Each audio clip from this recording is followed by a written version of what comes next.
que ceux qui sont en train de douter, de ne plus douter. D'accord, merci beaucoup. Certains affirment que vous n'avez pas laissé totalement la sorcellerie. Les preuves que vous l'avez laissée. Je remercie le Seigneur parce que son amour est infini. Son amour est infini. Et je dis, je rends grâce. Et le Père Okpaifa Emile, qui est mort, que vraiment, il trouve la paix. Amen. Vraiment, qu'il trouve la paix. Que Dieu l'accueille dans sa demeure. En effet, lorsque j'étais arrivé à Marseille, j'étais déjà prêt pour quitter. Mais l'esprit ne m'avait pas abandonné. Mais je me suis interdit, parce que ça vient de la conscience, je me suis interdit d'utiliser l'esprit pour faire du mal. Moi, je priais, comme j'avais l'habitude de prier, et même avec la sorcellerie, mais je priais. Je continuais de prier. Mais, quand je vois les sorciers, je les reconnaissais. Et on communiquait. Et c'est de là que Okpaifa, paix à son âme, il était venu, c'est lui qui était le curé de Aubert. Et Marseille était une station de Aubert. Donc, je sensibilisais les gens. Je faisais l'évangélisation, ce que je suis en train de faire maintenant là. Je faisais ça. Et je dénonçais les sorciers publiquement. S'il y a un prêtre de phare là, je le dénonçais. Je le dénonçais, je lui dis, et toi, ce que je dis là, est-ce que toi tu n'es pas sorcier? Et il dit, mais bon, ce que moi je sais, pourquoi moi je demande ça? Je dis non, je voudrais que toi-même tu vas dire, dis ce que toi-même, il te faut dire la vérité. Et ils disent oui, que moi je sais que tous les prêtres d'Ifa sont sorciers. Ils déclarent ça en public. Lui-même. Oui. Même le roi, avec le roi, je ne veux pas le roi, mais on était des amis. Parce qu'il avait déjà fait un pas. Il avait déjà fait un pas. Donc, Okpaifa était arrivé, c'est un exorcisme. Donc, il avait vu, il avait constaté que je me dévouais pour les œuvres divines. Mais, il a constaté qu'il y avait un esprit en moi qui me tourmentait. Et il a demandé au maître catéchiste, maître Johnson, c'est lui qui était le maître catéchiste, et il était aussi mon ami. Et quand il était parti, il lui a dit, dis à ton ami là, de venir me voir. Donc j'étais parti le voir. Et il m'a posé la question. Tu es dévoué pour les œuvres divines. Et je vois que vraiment, tu es incomparable. Mais, il y a un esprit qui te tourmente. Il y a un esprit qui te tourmente. Et tu souffres d'une maladie grave. Une maladie de l'âme. C'est quoi au juste? Dis-moi ça. Dis-moi la vérité. C'est de là que je lui ai dit, je suis sorcier. Je suis sorcier. Je suis le chef de sorcier. Mais, je suis prêt à laisser. Et j'ai toujours demandé à Jésus de me pardonner. Et Jésus ne m'a pas. Je ne sais pas encore. J'attends. Et je lui ai dit, comment le cursus? Il a dit, comme tu étais déjà baptisé, tu avais déjà reçu la communion, la confirmation de Monseigneur Kanti, paix à son âme. Et maintenant, qu'est-ce que moi il va faire? C'est Jésus seul qui peut te pardonner. C'est Jésus seul qui peut te sauver, qui peut te guérir. Comme tu as déjà commencé, continue. Continue. Et j'ai continué. Et il était devenu mon maître spirituel. Parce que tous les problèmes que j'avais, j'allais lui me confier à lui. Parce que je ne pouvais pas faire la confession. Donc, j'allais me confier à lui. Donc, c'est comme ça, petit à petit, j'avais organisé le pèlerinage et à ça, j'avais pris la décision de partir seul. Et j'ai fait le carême. J'ai condensé des prières que j'allais faire, des psaumes que j'allais dire sur la colline. Donc, arrivé là-bas, j'ai suivi les étapes, tout, jusqu'à... On a fait le chemin de croix, et avec jusqu'à la Vierge Marie, la croix, tout. Et j'ai trouvé de parfait. Parce qu'en ce temps-là, c'est dans la grotte qu'on faisait le chemin de croix. C'est à travers la grotte qu'on faisait le chemin de croix. Donc, après avoir fini, j'ai cherché des moyens pour aller plus haut et aller faire la prière. J'ai prié.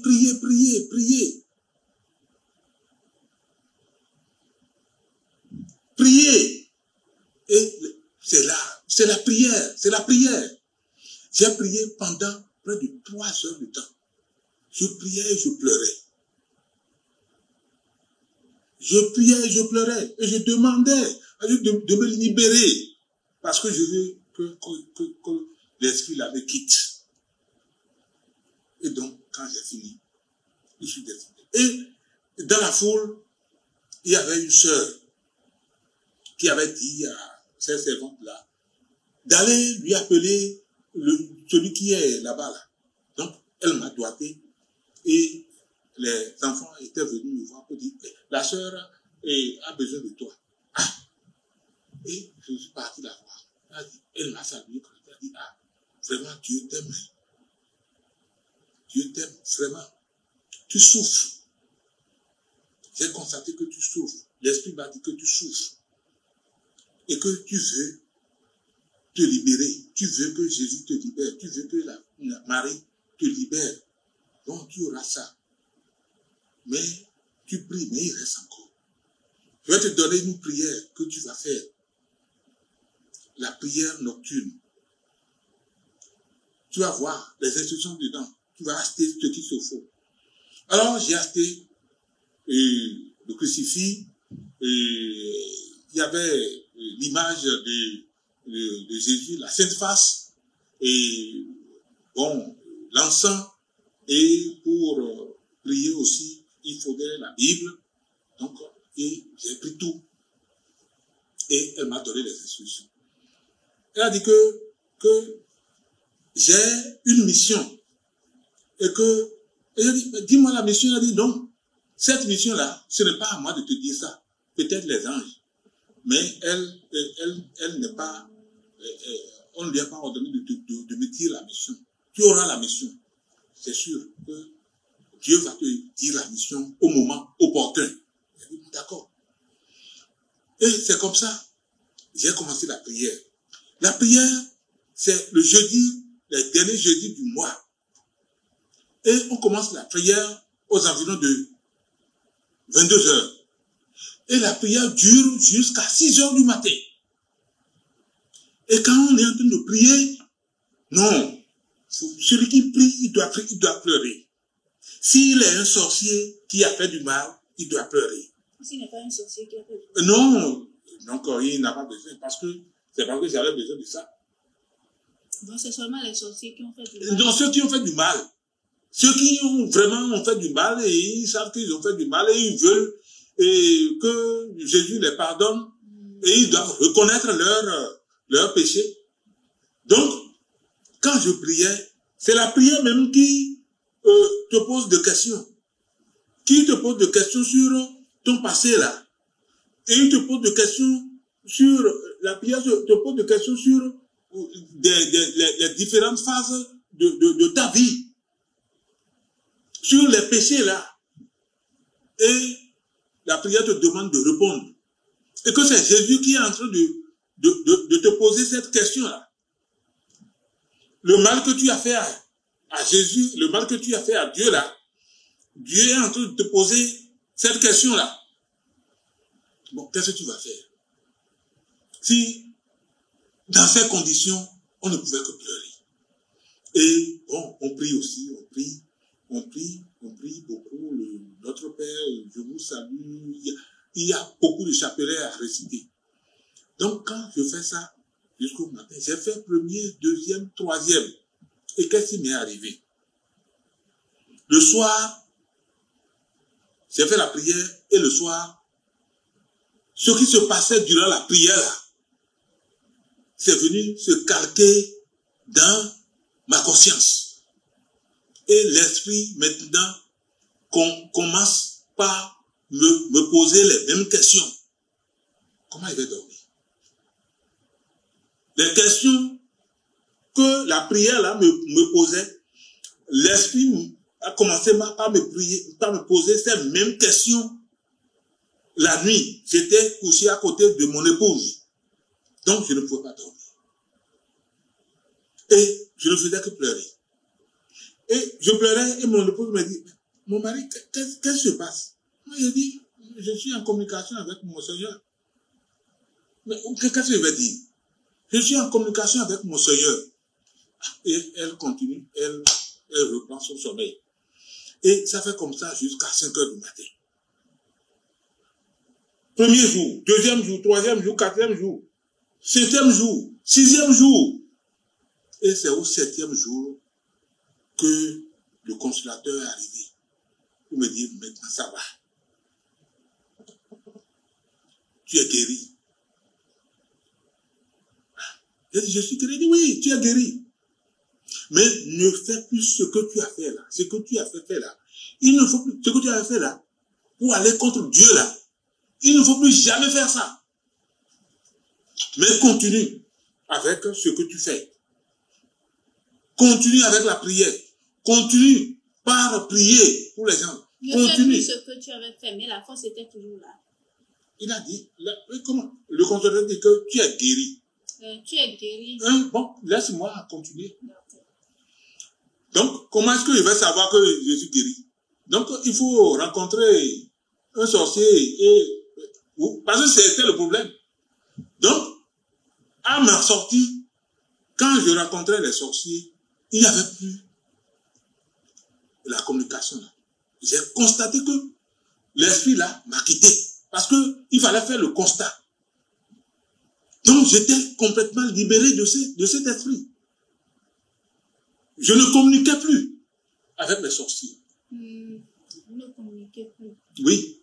C'est juste la communication, il n'y a pas. Non, il faut voir que lorsqu'il y a la communication, la force est là.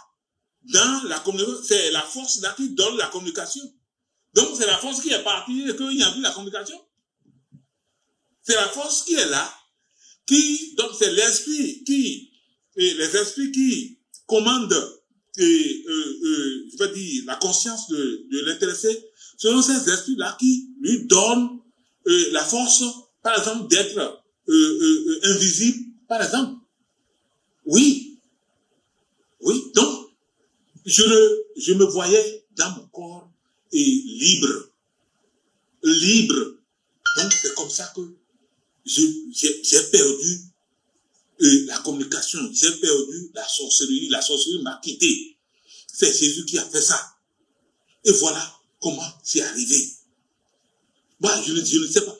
Voilà comment c'est arrivé. Et maintenant, je vais vous dire ceci. Parce que c'est de là que j'ai encore su que c'est Dieu qui commande toutes les forces. Et que Dieu peut commander le diable. Oui, je le dis. Dieu peut commander Satan. Dieu peut dire Satan, fais-moi ceci. Et Satan va faire ça. Oui. Dieu peut dire à un mauvais esprit, fais-moi ça. Dieu peut commander qui? N'importe où. N'importe quelle force. Parce que c'est Dieu qui a... Dieu peut dire Satan, fais-moi ça. Oui.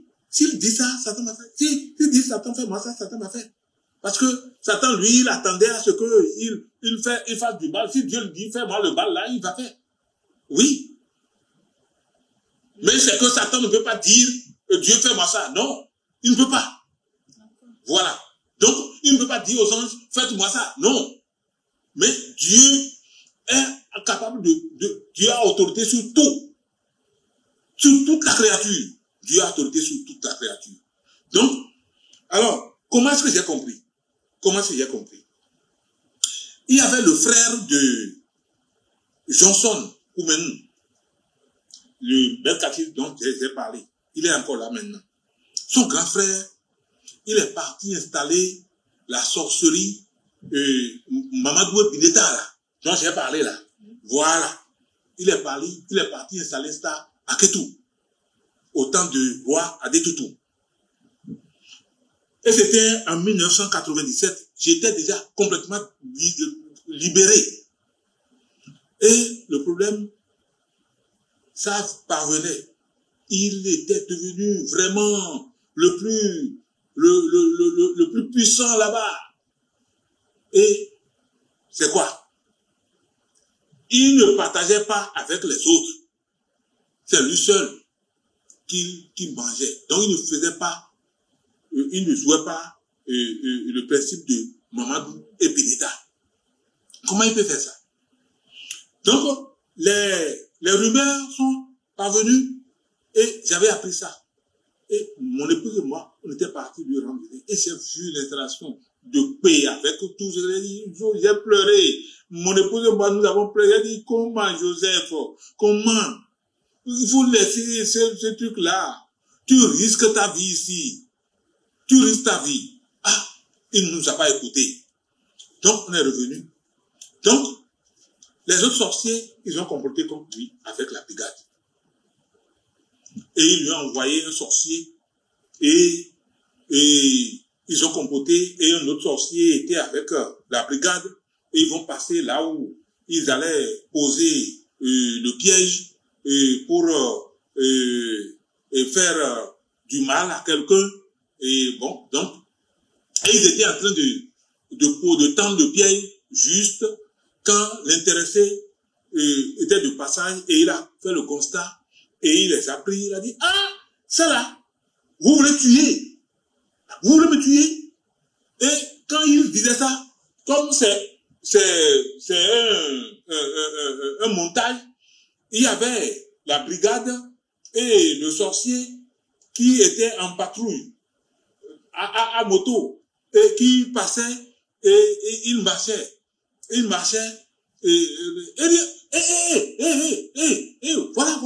voilà. Donc, la brigade, on les a appelés, et ils sont venus, et ils ont fait le constat. Comment on appelle ça? On appelle ça flagrant délit. Le sorcier qui était avec les forces, la gendarmerie, c'est un sorcier, le sorcier, il a attesté que ça là, c'est pour faire du mal. Celui qui est venu, il a attesté que c'est pour faire du mal. On a appelé d'autres personnes, d'autres guérisseurs, ils sont arrivés, ils ont dit que, ah, ça c'est pour faire du mal. Donc, quand ils ont témoigné comme ça, contre lui, que c'est pour faire du mal. Donc, on l'a amené à la brigade de la gendarmerie de Ketou. Et on est venu nous dire que voilà, et il est arrêté. Non, attendez, je vais vous dire. Parce que ce qui s'est passé là, je vais vous dire. Et quand il est arrêté, ah, d'accord. Oh. Donc, il était question que c'est le roi qui allait donner l'ordre pour qu'on puisse lui libérer. Et ceux qui étaient là, j'étais parti prier un peu. J'ai dit, Dieu, permets-moi de libérer celui-là. Peut-être qu'il va revenir vers toi. Et comme ils ne croyaient pas, ils ne me croyaient pas. Donc, à l'entrée des comptes, ils ont cru. On est parti chez le roi. Et quand j'ai enlevé mes chaussures, la force était revenue. J'ai vu que, ça là, c'est une mission. Automatiquement, j'ai commencé par communiquer avec le roi Adétoutou. Et il me dit, d'où viens-tu? Tu nous as laissé depuis là. Donc, eux, on a cheminé jusqu'au devant du roi. Les autres se sont mis à plat ventre. Moi, j'étais resté debout. ils vont témoigner. Et pourquoi vous êtes resté debout? Mais je suis le roi. Mais vous avez déjà décidé.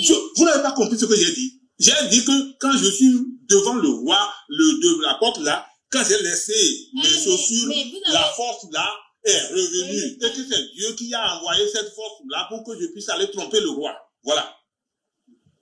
Dieu m'a envoyé la force là pour que je puisse aller tromper le roi. Et devant le roi, j'ai fait comme si j'avais, effectivement, et le roi, on causait, on communiquait. Les autres ne savaient pas ce qu'on est. Et c'est seulement les ministres, ceux qui étaient sorciers, qui savaient. Et le roi avait dit à l'une de ses princesses, et elle est venue tête baissée comme ça pour me conduire jusqu'au salon du roi. Et le roi, après, on m'a donné à manger, j'ai mangé, j'ai bu, on m'a reçu en grand. Et le roi était venu après. Bon, et le roi m'a demandé, le roi a laissé, il a enlevé son chapeau, il m'a embrassé, et après, il m'a demandé, j'ai dit, bon, le sorcier là, il m'a demandé de faire le jugement. J'ai dit, on n'a qu'à le libérer. Il a dit, bon, de ne plus passer à Kétou, de ramasser ces trucs et de quitter Kétou. Donc, et on a fait ça. Bon, et quand on a fini, bon, il est revenu au salon, et les autres étaient encore là. Je leur ai demandé de me suivre. Ils ne voulaient pas, et le roi leur a fait la main. Parce qu'il ne pouvait pas parler. Bah, il ne peut pas être roi, et il va parler, et lui, il va parler. Parce qu'il y a l'ordre. Là-bas, c'est le respect, c'est la discipline. Donc, et il leur a fait la main. Et c'est sur le chemin que ceux-là ont dit, mais comment vous avez dit? Comment? Tu connaissais le roi? J'ai dit, non, vous avez fait le constat. Vous êtes témoin, non? Vous avez vu, non? Que vous êtes témoin, que, toi, et depuis Porte-Nouveau, là, et tu connais Adé Toutou. C'est quoi? Adé Toutou te reçoit comme ça. Qu'est-ce que tu es? J'ai dit, il est sorcier. Donc, on va voir ce qui va arriver. Mais il a déjà donné l'ordre, on va libérer le type dans 3 jours. Donc, dans 3 jours, ils vont le libérer. Donc, arrivé encore au portail, quand j'ai mis mes pieds dans les chaussures, la force là est encore partie. Alors, c'est quoi? La force là est encore partie, définitivement jusqu'à aujourd'hui. Donc, cette force-là, Dieu m'a accordé cette force-là, tout juste pour tromper le roi. Donc, ce qui s'est passé après, je vais revenir dessus. Ce qui s'est passé après, et je vais revenir dessus. C'est le grand voyage spirituel.